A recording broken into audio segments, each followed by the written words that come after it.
Isang garapata ang pumasok sa mata ng isang lalaki at kinagat ito habang siya'y nagpuputol ng puno.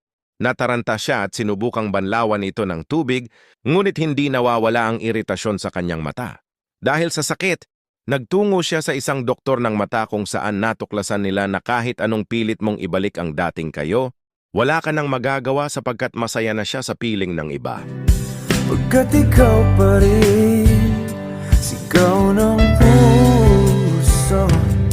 Ilang awit na ang inalay sa'yo, ilang luha na rin ang natuyo. Kailan kaya muling makakatawa? Hindi ko pinipilit, walang lungkot na sumisilip